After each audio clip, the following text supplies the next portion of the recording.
I'm very delicate. Very delicate. Here we go. So I'm in the choke now. He's putting it around.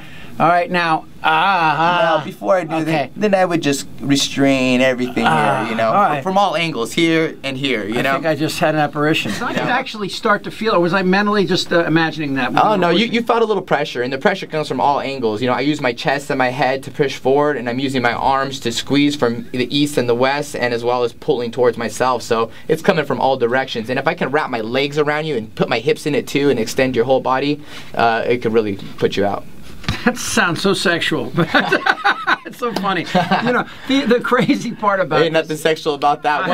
When it's really happening, trust me, that's the last thing on your mind. Yeah, I think Ronda definitely has the potential to be many athletes, you know, many men athletes, and not just your normal man, but many man athletes who are successful in other sports. Now, if it comes to heads-up MMA, it gets a little different, you know, but, you know, I see her being able to, you know, if she can take Floyd to the ground, it's a different story. If she can even body lock him, she has what it takes to pick someone up and throw someone like that, you know, and like throw them like they, you know, weigh nothing. You know, she has the potential to do that. I've grappled with her, and you know, she feels like a dude, and I mean that as a compliment. Well, again, we're talking right now to Gilbert Melendez, El Nino, as he's also known.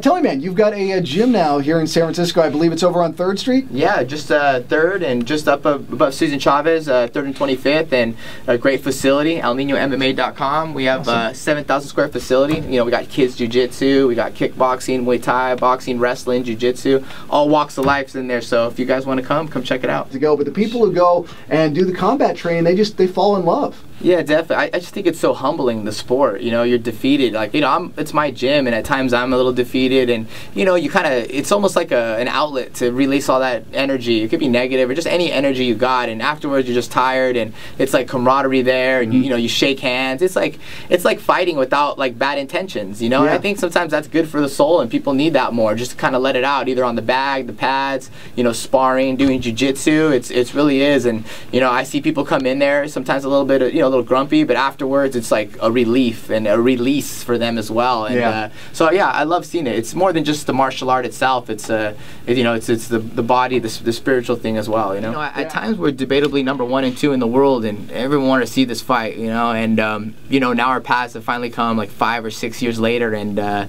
you know, he likes to throw big punches, so do I. You know, we're both two guys who are not going to back down, and high intensity. So it's going to be a good fight. It's, you know, it's one of those fan favorites. People try to talk in fight of the year. Really? And I had one that was up for fight of the year not too long ago, and he's had the same thing, so it's a perfect recipe. Whoa. No, that's a great question. I definitely have a strategy, and I have game plans and techniques, and but just to kind of keep it like simple, so I don't get too much into my techniques and everything.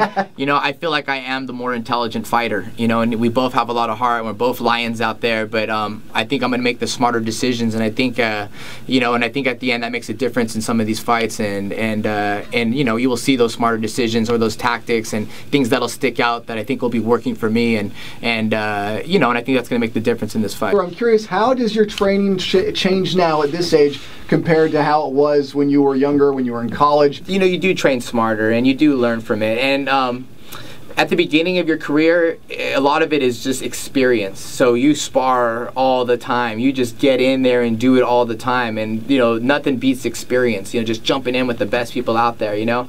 After a while, you recognize, hey, I know I can bang it out when I need to. Now it's time to work some techniques. I don't need to spar as many rounds. Let's kind of drill the positions. And there's ways, like, sometimes sparring and live stuff is actually way more fun. Like, it's like, you know, playing the basketball game is way more fun than practicing it. You know what I mean? So, you know, it's fun. Hey, for practice, let's just do a pickup basketball game. No, you got to work your drills. So, you know, a lot of things like that. And the sport's so young. I'm like basically my head coach, that it's evolving. So we're creating these drills as we go. But a lot of things like that. And of course, you know, trying to become a better athlete. So I do a lot of the, you know, stage the conditioning and athleticism development, which actually makes me a better fighter. I'm doing the same things, but more balanced and, you know, better stance, and I'm more effective. So, you know, you become smarter, and you got a couple of tricks up my sleeve I've been working on too.